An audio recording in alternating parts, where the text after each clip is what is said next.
what are the best types of cars to use, and what are the ones you recommend people just stay away from? So I'll start with the stay away from. Stay away from the cars that people like to do any type of crime with. So the ones that I think of immediately are the fastest cars, the ones that pick up from 0 to 60 in a couple seconds. Like think about the Hellcats or the Scat Packs. So those are ones that are notorious for being crime cars. Welcome to the We Got Problems podcast with co-hosts Curtis G. Martin, Rhonda L Brown, and Caliph Johnson Sr. The one and only podcast where solutions get discussed to our community's everyday troubles. Each week, you will hear mind-blowing conversations and actionable tips and strategies that you can implement in your daily life to become more effective. We got problems and we got solutions. Hey, you guys, welcome to the show. This is We Got Problems. I'm Curtis G. Martin, where we discuss solutions. And I have my co-host here with me, Rhonda L Brown. Hey, everybody. I have my other co-host, Caliph Johnson Sr. Peace, y'all. How y'all doing? And we have a special guest today, Marlon Walls. Marlon, go ahead and tell the people a little bit about yourself and what it is you do. Yes, sir. No, thanks, Curtis, for inviting me, first of all. And then also thank you, everyone else, for being here, Rhonda. And Caliph, you said? Khalid. Caliph, yes, good to meet y'all as well. So I guess just to introduce myself, my name is Marlon Walls. I am a rental car fleet owner, as well as a podcaster and social media influencer. So we've been me and my dad actually started the rental car space 2 years ago, back in August of 2020 with just one car. We scaled our fleet up last year to 10 cars. And now we are actually at 24 cars and continuously moving forward as far as trying to scale to over 100 and trying to pretty much become a full-on rental agency. Oh, cool. So first question for you. How did you get into the private car rental space, and was it hard to do? So I would credit a lot of my success initially to to my actual podcast that I run. So I'm a podcast co-host along with someone else who we both have been doing podcasting since 2019. And we actually started interviewing different guests who were investors as well as business owners. And we actually interviewed someone who was in the rental car space. He mentioned how he was renting out like 18 cars on a platform called Hire Car. And I was like, okay, that sounds pretty good. So we interviewed him when I was actually in grad school. And so my entire objective when I left grad school was to start some type of business, because we interviewed like 15 different business owners, everybody running a business. And I'm sitting here in grad school, going to class and writing thesis and stuff. I'm like, I cannot wait to be done, because as soon as I get back to Houston, I'm starting some type of business. And ironically, I started multiple at the same time, and a lot of them didn't go anywhere. But the rental car was just one of many at first. It wasn't hard to get into. Me and my dad actually got in together. I financed the first car in my name, and we just put it on the road after that. It started renting out for us. And after that, we just started seeing that it was working. And then in 2021, I said, let's drop the other businesses, because with this one can actually work if we focus in on it for long enough. So that's kind of how the story unfolded with that one. And what type of car was the first car you rented? It was a 2016 Nissan Sentra. Okay. And what was like the going rate? As far as a rental rate, it was renting out for like around $40 to $45 a day in the beginning. We put it on that platform, Hire Car, and we started learning a lot about like how to have good customer service. We learned about like how to price the vehicles, like a lot of things we just learning by just trial and error, to be honest. And we figured out a lot along the way, and now we have a full-fledged business model out of the rental car space, as opposed to just like treating it as a side hustle like most people do. All right, cool. Okay. Do you need a special kind of insurance for the cars, or? Yeah, so now that's a great question. So in the beginning, we actually started off using our personal insurance, and just based on our knowledge base in the beginning, that's really all we knew. And there weren't really a lot of there was a couple insurance providers, I would say, that would cover like small commercial fleets. Like there's some that do that, but we just didn't know about them at the time. So ironically, we were using Geico in the beginning, and I would say, when was this? Earlier this year, actually. They were sent us a letter saying we're dropping all of your cars off of our insurance, because we found that one of them was on Turo. And so that's the con of having your personal insurance. and using your cars for business purposes, because they don't want you to mix the two. So yes, you should go after actual insurances that are catered towards the rental car space or just a commercial use space in general, just because that way you're not mixing personal and business. Okay, so you mentioned hire car. We know there's a couple different places where you can list your cars. Are there any ones in particular that you would recommend? Oh yeah, no, for sure. Turo is by far the king of all of the platforms. I would say Turo, and then everybody else is like way down here. So, like, to be honest, so if you're going for a rental car rideshare platform, so these are not rental car companies; they're just rideshare platforms. So think about Turo or these other platforms like how you would think of Airbnb. Airbnb is where it's like a platform that connects people who have a house to people who need a place to rent. And so Turo is the same exact thing. They connect somebody who has a car to people who are looking for a car to rent. So they're not like the actual car rental company like Enterprise and Hertz. They're just like a connector platform. So that's what Turo is made for. But they primarily target people who are like traveling, people who have their car in the shop, people who are just taking a family vacation, things like that. Those type of people are who are renting on Turo. And then there's hire car. Is probably what I'll probably recommend them second. But there's, like I said, the tiering is a pretty drastic difference. So if I was to recommend any other company second, it would probably be either Hire Car or Get Around. Both of those companies are kind of on the economy type scale. So on Turo, you can rent out like the luxury cars, exotic cars. On Hire Car and Get Around, it's more so economies. So like it's renting out to the day-to-day person who's trying to get from point A to point B. On Hire Car, you may be renting to Uber and Lyft drivers. And so those just you have to just know who's your target audience on each platform. So I know it seems like one car is manageable. So once you get to 2, 3 cars, up to 24 cars, is it hard to keep track of? So it's hard if you do not have a system. Like I'm so big on setting up a system that allows me to be able to know what's going on with our business. Like that's the only way you actually can scale and be able to stay consistent and manage it at a high level. So in the very beginning phases, especially like if you listen to my podcast, Money Monopolizers, we talk so much about setting up the business foundation before you scale.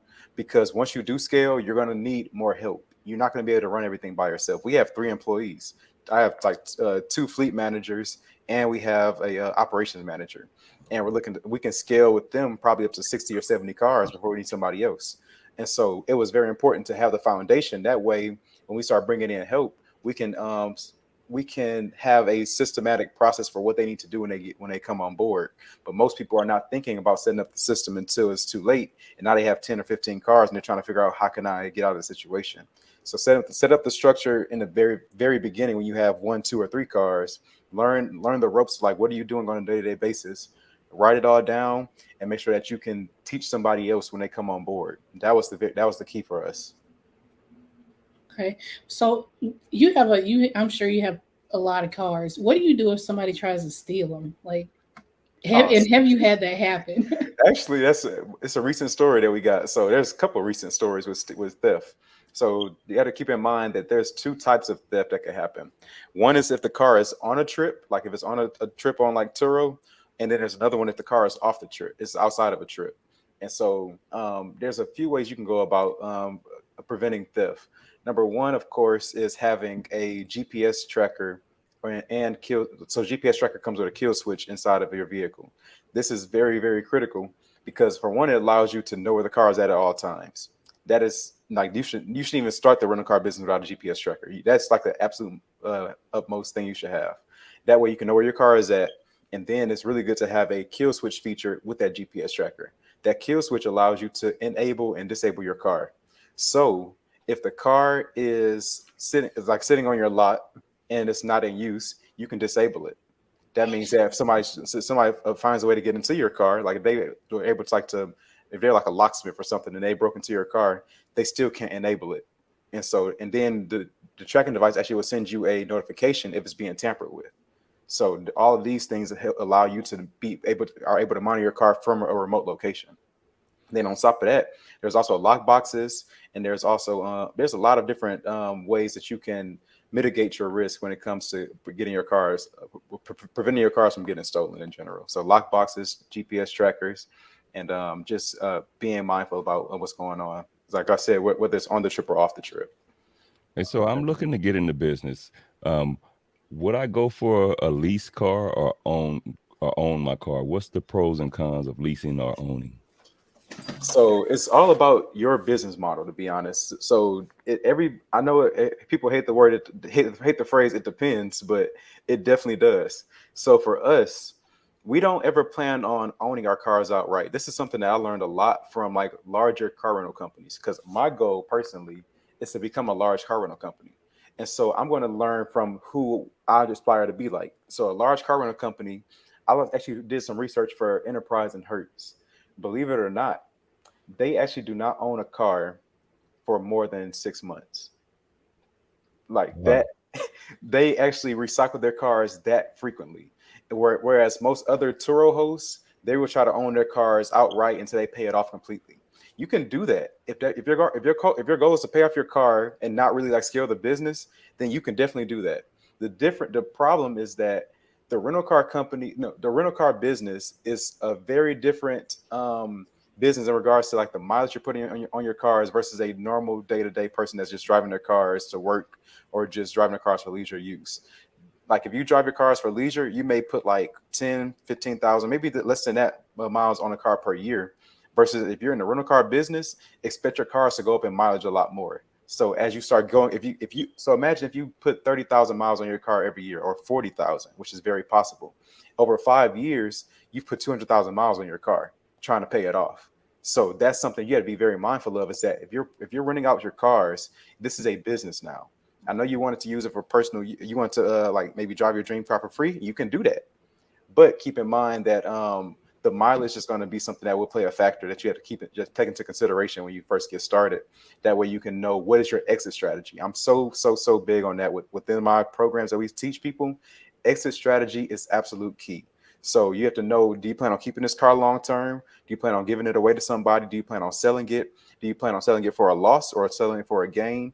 All these things matter because you may make money during the rental, but what you don't want to do is give all that money back away when you go to sell the car and it's underwater. So that's why we focus so much on making sure that you get good deals up front and know when you're going to exit out the car. That's very important.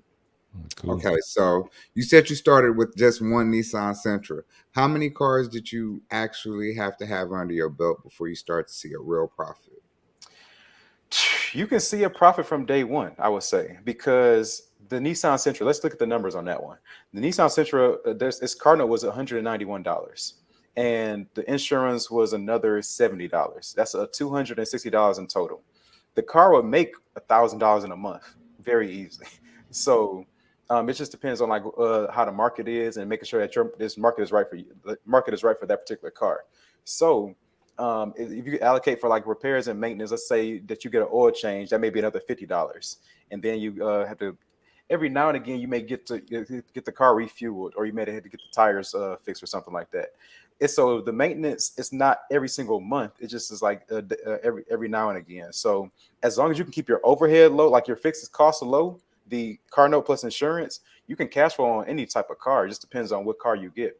And so if you're in a market where you may get like a luxury car or like an exotic car, those are like the ones that will show you the most profit, but they also have the highest maintenance. So it's critical that you run your numbers and make sure that you know like what the average maintenance is going to be on a car, as well as what is your car note insurance and how many days does it take to pay that car note and insurance off before you start seeing a profit. So it's just about economy of scale. Once you get more cars, you can profit more and more because now you have more cash flow per car, or you have cash flow for each car. So now it's just you're doubling, tripling, quadrupling your profits. So on average, how many cars does like one person have? Like just if they didn't have any employees or Yeah. anything, like, and what number would you recommend not going over? Like I would, I would recommend if it was to me and I'll start all over, I would honestly say that you need to get a good foundation with around 3 to 5 cars. Like set up a good structure to where you know exactly how you're running the business and how you're managing the day-to-day activity. At 5 is still manageable. When you get to 10, it's gonna start being where you might need some more help, because this is the thing. You don't want to do all in the business work. You want to be able to think about how to grow the business too. And so that is very key. So if you get to 10 to 15 cars and it's just yourself, you're going to be doing all of the in the business work. You have to go get every car cleaned up. You have to go keep on making sure all the cars maintenance are taken care of. You have to take pictures of all the cars. You have to make sure that you communicate with all 15 guests that you have at a time. That's where it becomes more taxing on you as far as to continue to scale. So instead, what I would do is this is one of my philosophies now. I truly believe you need to value your time more than you value your money in the beginning when you're trying to scale. When I say that, I'm saying you're making more money because you have more cars. Don't worry about taking the profit from the more cars. Instead, use that to pay an employee or pay a contractor that you can get to come clean up your car when it comes back. Take the money that you're making from the profit from the cars and then use that's reinvesting into the business. You reinvest the employee or contractor as part of your business. Reinvest it into them. That way that you can keep your time free and go scale to get more cars. Because now you can, if you have a good base model, now you can scale it to get to 30 or 40 cars. And that fleet manager, now they can become full time and work for you the whole entire time now. Because now you've invested into them. They do the end of business work. And now you can scale the business itself. Like you can go out and find how to get more cars. You can find partners to bring you in cars. You can find other lenders to give you cars. Because now, but that's because you're keeping your time free. Now, this is the on the business work. The end of business work is just cleaning it, maintaining it, and communicating with guests. That's the end of business work. But you want to make sure that you can do both. If you scale without any help, you're going to be doing all end of business work because that's the urgent stuff that needs to be done right now versus scaling and thinking about how to scale your fleet. That's the on the business work that's going to be delayed typically. Are there any safety concerns with dropping off cars? Safety concerns. So I would recommend. It just depends on where you drop it off at, to be honest. And like, oh man, in regards to safety, because I would say we don't experience a lot of that because of the fact that we do a remote check-in process. And so we operate a little bit differently, but a lot of people, of course, they do meet their guests in person.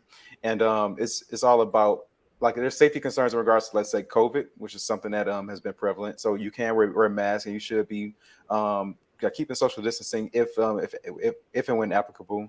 At the same time, you may not know who every guest is, so you may want to just take precautions and when you are going to meet with people, and that you may want to meet in a public location that is that people are and witnesses are around. But it's just about your comfort level and knowing your surroundings, really, because in the areas that we live in right now, we don't really have any issues with like crime and theft of that nature, especially in our home location. So it just varies based on where you're at. I would really suggest knowing your area and knowing the risk that's involved with just being with like communicate with other people in your area and let that dictate like your best course of action. Okay. We're in LA, so we have a lot of events and stuff that goes on. How does the pricing go during special events and holidays? Do you guys take the pricing up, or is it based upon what the app is going on? You can do either one. So Turo has what's called automatic pricing, meaning that they can actually price the cars for you. But I don't personally recommend that. I recommend that you be the business owner. And so it's just like I said, it all depends on your personal goal.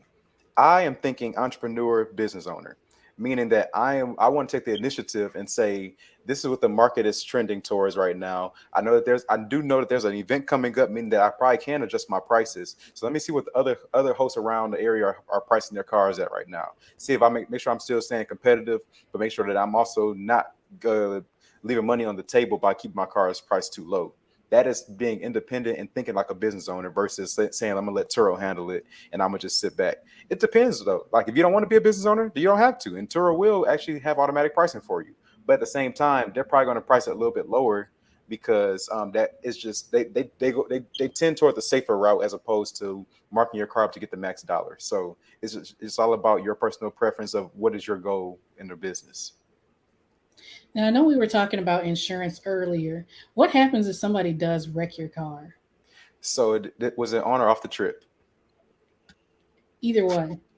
Okay, so if it's on the trip, as long as you've done your due diligence, meaning that you took all your pre-trip photos, you documented the pre-trip condition of the vehicle, all of your boxes are checked, as far as and you are using one of the Turo's protection plans, then Turo is the one who covers any damages or any totals of the vehicle. We actually had one car that was total on the platform before Turo. So now they're going to look at what is the actual cash value of the car. That's ACV. Actual cash value is pretty much how much is the car worth today.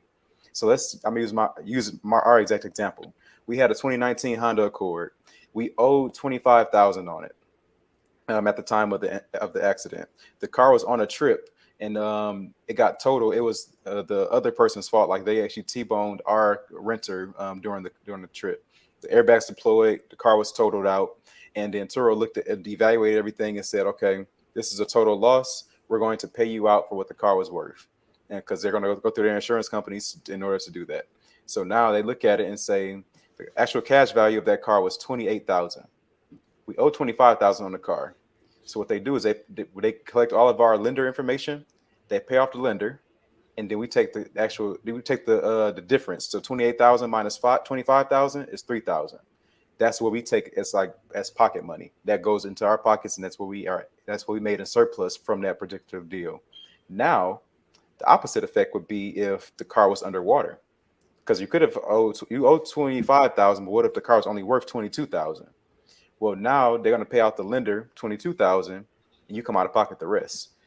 That's why I say in the beginning, buy good deals. We focus so much on the acquisition. There's 3 phases of the rental car business: acquisition, rental, and sale.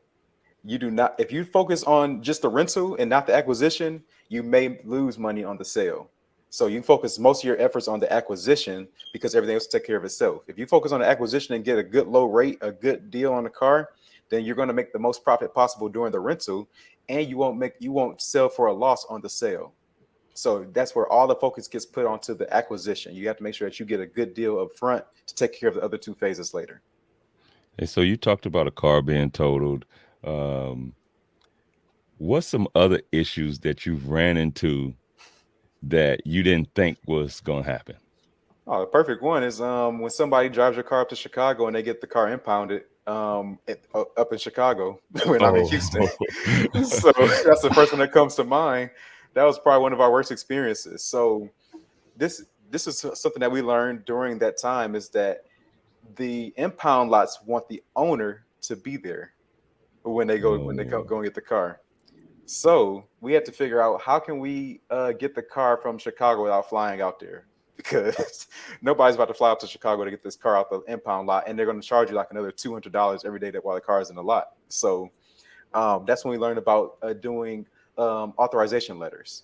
And so now we have to make sure that so now we have authorization letters in place to where if somebody gets a car impounded, all we need to do is write up a letter saying we authorize Joe Bob to get this car with this VIN number out of this storage facility on this date, and signed by the owner, and then also attach our insurance documents showing that we are the owners of the car, or maybe even the title, whatever that tow company, that a storage company wants, because every storage company is different. But that authorization letter, as well as, especially if it's on Turo, that shows that they were insured under that car. So that means that they can show that their insurance coverage, as showing that they were an approved driver for that vehicle during that time. So they may want that too. So you never know what that storage company may want, because everyone is different. But the authorization letters, having it notarized, and being able to also have that insurance will show that they were an insured driver on the vehicle, should help you get that car out the impound lot. That's good. I don't hear anybody talking about those letters. That's good. No. Like there's so many details I've learned about this business from just the years of experience. So we're just a vast of knowledge at this point. Okay, so let's stay on this note, on this right here. What are some of the biggest mistakes that you've made in this business, like starting off? What were some of your biggest mistakes that you were trying to steer someone away from? Financing too many cars in your personal name. So that's probably one of the biggest ones that everybody do. I can't tell you how many times I've seen people do it to where worst case I've seen was somebody who financed 37 cars in their personal name, and now they're trying to figure. And like I said, the problem is not that that they're buying bad deals. The problem is that they're not thinking long term. You have to think about exit from the beginning. And so, number one, when you finance cars in your personal name, you are going to severely impact your debt to income ratio. that means that you're not going to be able to finance a house, or you're not going to be able to get any new credit cards. Like whatever you may need to survive on just a day-to-day living, you're not going to be able to go get those, because your debt to income is extremely high and through the roof, because they're not going to offset your debt with your rental income, because you're mixing personal and business. They're not going to look at that. So you're not going to be able to offset that. So now you're in a situation where you have your fleet of 37 cars, but your problem is that you can't go get more cars, because when you sell off a car, your debt to income is still 36 cars of leverage. Mhm. So when you sell, you're going to pretty much sell your fleet down to 2 or whatever before you can get more cars in your personal name. But that's why you have to make sure that you have your business up and running. Like you need to have your, whether it's a limited liability company, S corp, whatever your entity is, have something that's growing, and as far as its history. That way you can at least, once it's all said and done, let's say 2 years down the line, when you can actually start going to different lenders and showing that you have a proven track record of being able to handle a large fleet, you can go to a lender and maybe get a line of credit to pay off those cars, possibly. And so I've seen that happen in the past, but it's very important that you have a good business acumen if you're going to jump that deep into it, because otherwise that is a catastrophic thing that can be really bad, especially if you kept these cars too long and they start depreciating too much, because now you have to pay to sell every single car. So that's why you want to be very mindful about getting in strategically. That's why I highly recommend you get into some type of training program where people can actually tell you about these mistakes ahead of time, as opposed to just jumping in and say, I'm gonna figure it out along the way. Because the mistakes are small. Well, the mistakes are not magnified until you get a whole bunch of cars. If you scaled a mess, then your mistakes are going to be magnified, and you're going to have a hard time getting out of that situation. But if you start, that's why I say start small with 2 to 3, maybe 5, and you can learn the ropes with that before you start scaling. And that's why, especially if you have mentorship during that time, you can really learn how to scale the right way. So, what are the best types of cars to use, and what are the ones you recommend people just stay away from? So I'll start with the stay away from. Stay away from the cars that people like to do any type of crime with. So the ones that I think of immediately are the fastest cars, the ones that pick up from 0 to 60 in a couple seconds. Like, think about the Hellcats or the Scat Packs. So those are ones that are notorious for being crime cars, because people want to make sure, like, it's just a certain, it just depends on the market too. But those are just the two that I thought of off the top of my head. But now, in regards to cars that you want to go after, it all depends on your market. This is one thing that we actually are. We're actually going to start putting out different products that train people on how to find the right car in any market, and it's going to be what was it? It's going to be called Deal Hacker Secrets. It's going to be pretty much our guide to get buying a good deal in any market. That's going to be free. It's going to just be something that a resource guide that people can tap into in order to get a good deal in any market. This is because, like I said, every market is different, so you have to learn how to analyze your particular market and see what kind of cars are in your market. That way, you can now go after those as opposed to going after whatever you want. That's one thing that we learned, is that people buy cars that they like, but not cars that their customer likes. And you're selling to a customer, so why would you buy what you like to sell to your customer? You should buy what the customer likes, and they're more likely to buy it. Right. Curtis, you're muted. Yeah. Yeah. Yeah, I had kids talking, but anyway, so we're gonna switch reels a little bit. Start talking some business questions, because I know some people out there that probably want to get started. They kind of want to know what you did to get going. Do you have a accountability partner, coach, mentor? If so, why or why not? So yes, I would say I'm always seeking mentorship. Like, I'm so big on that. Even whether it's a one-on-one mentor, whether it's just a mentor from afar, somebody who has digital products or services, something where you're not the smartest person in the room, whether it's virtually or whether it's in person.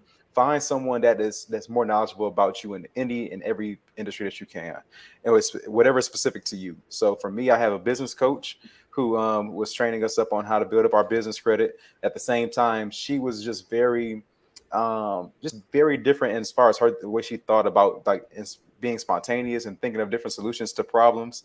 Those all was just like extras that came along with her coaching.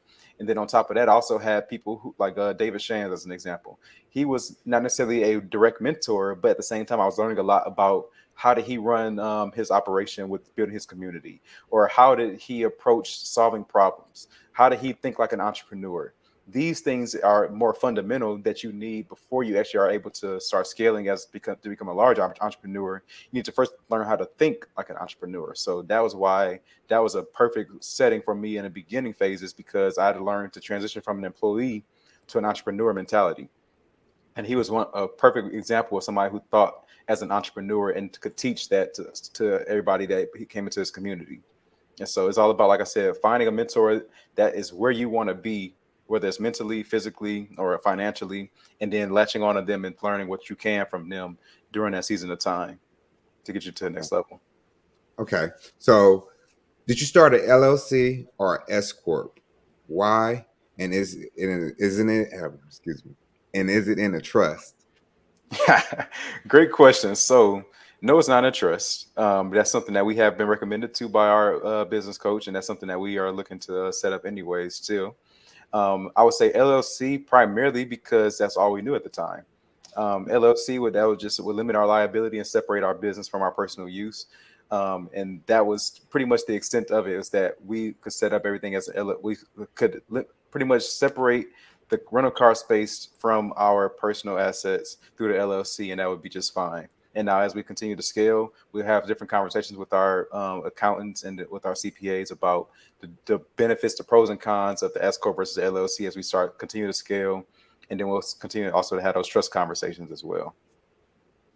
So did you create a business plan or do any like market research before you just jumped in it? Business plan, not so much. Like I said, we were doing too much in the beginning. Like I think I had 9 different business ventures that I wanted to get into all at the same time. So rental cars was just one of many. Like it wasn't the only thing. It wasn't my primary focus. So we weren't thinking business plans. We were thinking side hustles, which is why you typically get paid like a side hustle in the beginning. So now we have more structure. We have an entire plan of like how we want to scale. We have our ideal customers. We have our what's it called? Our distributions of profits and like the ownership of the company. We have a lot of other things in place now that we didn't have before when we first got started. And I think you had another part to that question too. Could you answer about business The plan? market Market research. research. Market Yeah. research. That was it. Yes, that is something that at least we did that. I'm very big on like knowing what car you need to get. And Nissan Sentra, it was just a safe car, to be honest. Like it was a safe car that we had saw was like everybody was renting those, and I recommend getting like economies. I don't think you can go wrong with those, because think about it as a pyramid. At the bottom of the pyramid is your lowest price vehicles. And so those cars are probably going to target the majority of the crowd. Like the majority of people are going to be looking for something that's affordable as opposed to something that they can show off in at the higher tier. So the highest tier may be like your Maseratis, not even the Maseratis, like your Lambos, your Bentleys, your Rolls Royce. Those are at the top of the pyramid. That's going to be your smallest. At the top of a pyramid is the smallest point. It's like a little point at the top of the pyramid. That's your smallest buyer pool. But you can make the most and most per day, but you might not rent your cars for as many days throughout the month. I think the economy car is a good way to get started, just because you're going to get multiple rentals from it. You're going to have multiple times to figure out how this thing works, and your risk is limited because you're not going to have super high capital expenditures, and you're also not going to if you sell for a loss, you're not going to be selling for tens of thousands. You're going to sell for maybe 1,000, if anything, if you buy a bad deal. So you mitigate your risk dramatically by starting small, as opposed to starting with the big top tier cars. Because like I said earlier, if you jump in big, and if you jump in wrong while jumping in big, your mistakes will be magnified. Okay. Okay. Do you have others that you mentor or that you plan on mentoring in this industry? Yeah, so we've had a few mentors that we've mentees that we've worked with in the past already. Some of them have gotten up to 10 cars themselves. Some of them have gotten to 5 cars. Like so but they to get the right foundational structure. That's been the biggest thing that we've worked with people with is making sure that they structure their business correctly to be able to support support like growing a larger fleet as they continue to scale. And so we definitely have people come into our program, whether it's just through our actual 6 phase program or whether it's through just like some of our smaller products like our ebooks, our and things like that. And so, I know you mentioned this before about monitoring what other people are doing on the platforms. Hmm. So, what's the pros of monitoring what other people or other rental cars or companies are doing? That's just being proactive. So what you don't want to do is be react. There's proactive and there's reactive. Proactive is when you are paying attention to what's happening before it actually affects your bottom line. Being reactive is seeing your bottom line affected and saying, "Oh, wait, I need to change something. What happened? Something just happened in the market. Something just happened. Like there was an event. I didn't even know there was an event. Or oh, 4th of July just came up. I didn't even realize I missed out on increasing my prices." It's about, so like I said, that's the entrepreneur mentality, is thinking proactively and saying what's going on or what's upcoming and how can I prepare for it before it happens. That is what being proactive is all about, and that's what having an entrepreneur mentality or thinking is all about. It's like thinking about things ahead of time. So looking at the market, seeing other hosts and seeing what they're pricing their cars for, seeing why, thinking about why they're pricing their cars at that, and then adjusting accordingly to that, for your own cars as well. What's your why? Why is it that you do what you do? Great question. So I'm driven by a time freedom. One of my biggest goals is to be able to. I always say this. My goal. I've seen this from Steve Harvey. He took I think 30-day vacation and didn't just go to one place, but went to like 3 different places. This is like for I think it was for a celebration with his wife, just to say we worked hard this year. We're taking a 30-day vacation. I want to be able to have the freedom to do what I want when I want with my time. So that's why I'm always thinking business model, because as a business owner, you're not necessarily doing the day-to-day task. You are actually the one that's overseeing it, and you can oversee it from anywhere. So if you can build a good enough model, you can have people a system that works for you, and you can be doing anything. So if I want to be in Dubai and I spend 7 days there, and and I'll be like, you know what? I'm tired of Dubai. Like I took one way. I'm taking one way trip tickets. I'm not taking round trip. So I'm taking one way trip, and whenever I'm done, I would want to take a trip somewhere else. Be like, you know what? I'm going to Cancun now. I don't feel like being in Dubai no more. I'm just gonna go to Cancun. And then Yeah, if I leave that's Cancun, what's be up. like, you know what? I'm about to go check out Egypt next. I'm bored of like I want to be able to have that type of lifestyle, or be afforded the opportunity to be able to do something like that. It's not even about saying that you will, but just knowing that you can is really all the gratification that I'm looking for. Or just at a lower scale, my parents, when I was growing up, I used to I played football all through junior high, high school, and college. And they would have to sacrifice to make sure that they can be at my games. Like they never missed a game, but at the same time, there would be days where my dad would show up to my game like 2 hours away from his home. Like 'cause when I'm in college, my college is like 2.5 hours away. He would show up to the game at like 7 p.m., leave at midnight, get back home at like 2 a.m., and be at work at 6 a.m. That was serious sacrifice that they had to do because they didn't have the time freedom, but they made times in order to be a part of my journey and then all of their kids' journey growing up. My goal is to be able to have the time freedom to be able to be a part of my family's life as well as and then watch all of their significant events happen as well. So seeing that they were able to do that even despite having their jobs, and like I said, they probably missed one game out of all of my career. And so it was Wow. very commendable to them seeing that they were able to do that with the time crunch. And so my goal is to be able to have the time freedom to be able to spend all that time with my family as well. But also, and so that's my ultimate why for sure. Okay, so do you have affiliate program for your ebooks in your program, and or maybe even an affiliate for somebody renting a car where other entrepreneurs can make money? Yeah, so we definitely have affiliates for any of our programs. Now for the cars, we can't really. So right now we do most of our rentals on Turo. but we actually are looking to transfer to going offline. So we may set up an affiliateship for that as well in the future. Once we are fully offline, once we're running offline as well as on Turo. So, and right What's the now we don't have anything on the on Turo itself though. what's the criteria for joining your affiliate program for your book, your ebook, and your 6-week course, 6-step Typically, program? is either that you have purchased a course or I've been on a platform, one of your platforms. So, like, let's say being on this platform, you can get an affiliateship just from being on. So it's one or the other. So some type of networking, whether it's from being a part of the program before or put it like doing something like this where we're on a podcast.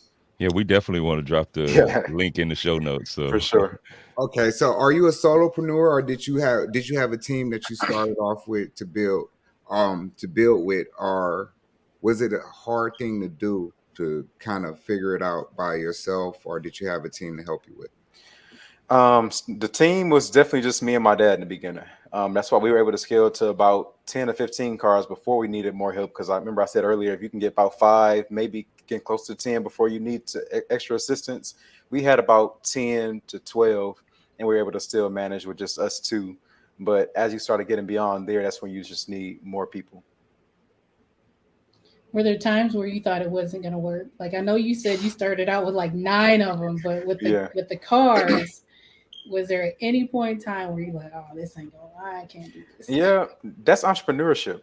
So that's what any entrepreneurship venture, whether it's whether it's social media, whether it's no matter what business you get into, I think there's going to be ebbs and flows because what I learned mostly from going from employee to entrepreneur is that employee curve looks like this. Maybe then it's like a little. So what I'm showing you right now on the video is just incremental growth from like one check to the next, like so, or one bonus to the next, or something like that. Like it's very linear, very I guess planar. I guess like it's very stable. Versus entrepreneurship, where it's like ebbs and flows. Like oh, this is a super low moment, then you come back up. So, what is the main thing that you want to learn is that don't get too high on the successful times. Don't get too low during the down times. Try to stay even keel and know that there are ebbs and flows that happen within entrepreneurship, and just be okay with knowing that that's part of the journey. Like you're going to experience some down days where you don't feel like it's going to work out. You're going to experience some up days where you feel like everything's going to be perfect. So it's just about, and that's why I always do think it's important to surround yourself with a community of people that can help you out through those times. So that's why I always recommend the morning meetup, because that is a community of other like-minded entrepreneurs that are going through the exact same thing. Because what you don't want to do is go through those low moments and think that you're the only one that's going through something, because you very well can get into that type of funk where you'd be like, man, everything's going wrong. Nobody else understands. There's people, everybody in entrepreneurship, that's normal. So you have to really find a community or find a tribe of people that you can just unwind with and be able to bounce back from them with. hey, so these next set of questions, we're gonna call them rapid fire questions. Okay. When we ask these questions, give us whatever come to mind. Mhm. Right? What's the most important thing you ever learned in life? That's a that's a good question. Man, be a good listener. I'm gonna say that. Be a good listener. Okay, Okay. go ahead, Butterfly. If you could turn back time and talk to your 18-year-old self, what would you say? Be a good listener. That's what I thought about. Like listen more and ask more questions. Okay, if you could sit down and have a conversation with one person, dead or alive, who would it be and why? Mm, man, I would say, man, so many people. I'm trying. I think Steve Harvey. That was one of my first mentors, and I would just like to really talk about what he went through, because he has a story about, it's like a rags to riches story about how he was like he lived in this car for 2 to 3 years before he actually became successful, and just having more of a conversation about what did it look like for him to scale up from where he was before to where he is now, and what does he see for the future as well. Hey, people always say you have to save money to invest. What type of assets do you invest in? So, as far as my investments, I would always look towards real estate. Even my house currently is an investment property, not just a normal house that I live in. And I would say any type of stocks that you know that if it dropped off the face of the earth today, would you feel the effects of it tomorrow? So let's think about Apple or Amazon.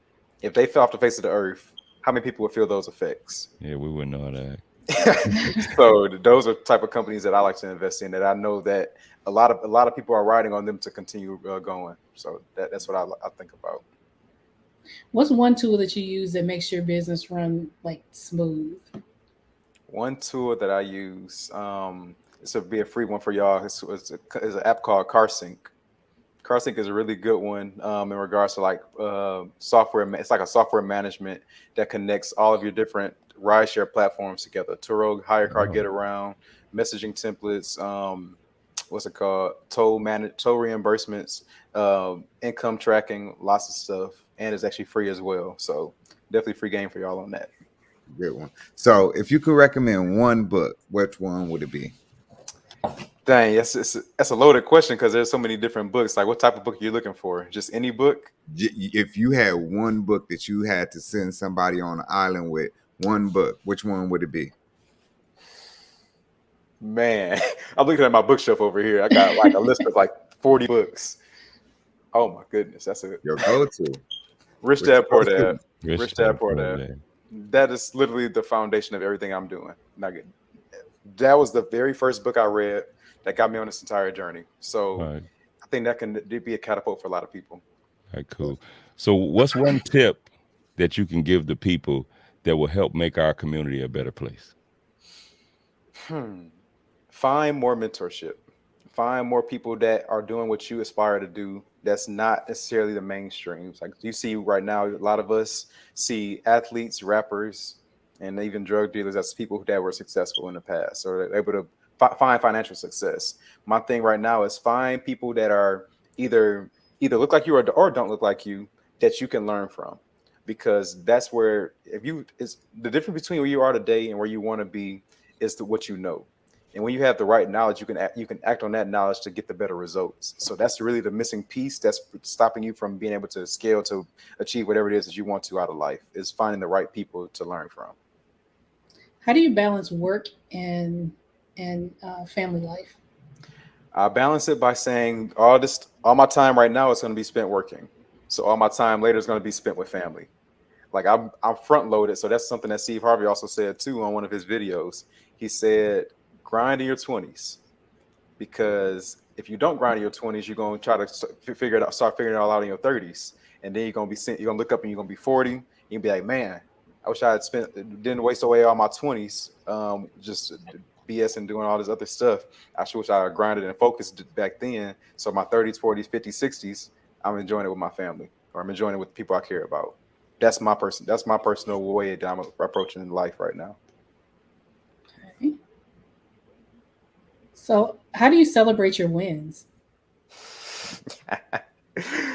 Celebrate by saying it depends on what the win is. I'm very focused on the big win. So the milestone wins, I kind of just like clap it up and keep it to pushing, because I'm focused on the big prize at the end, and I will celebrate very big when that comes time. All right. So, Okay. how can the people find you, my brother? So tap into me on Instagram at Deuce Walls. That's DEUCEWALLS.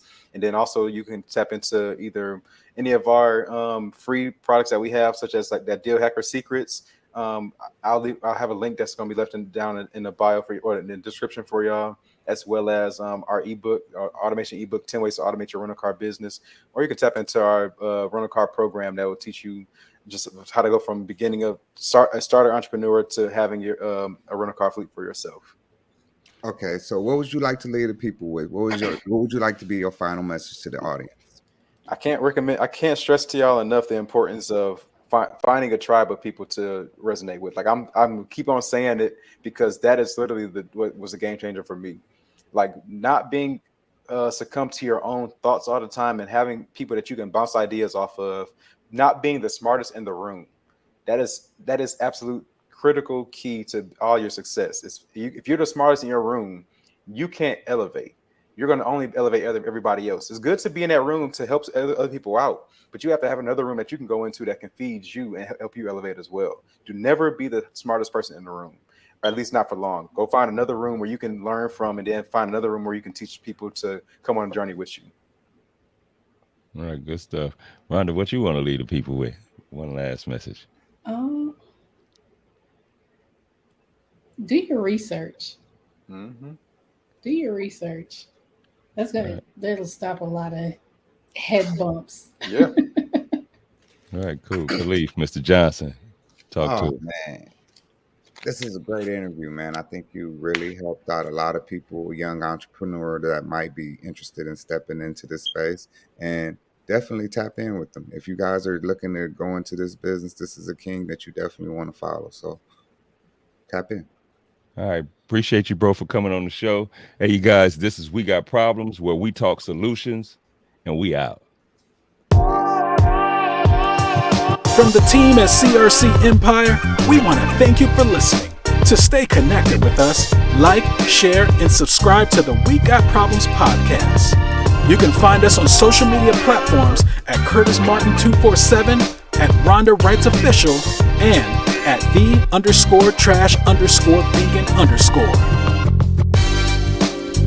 We got problems and we got solutions.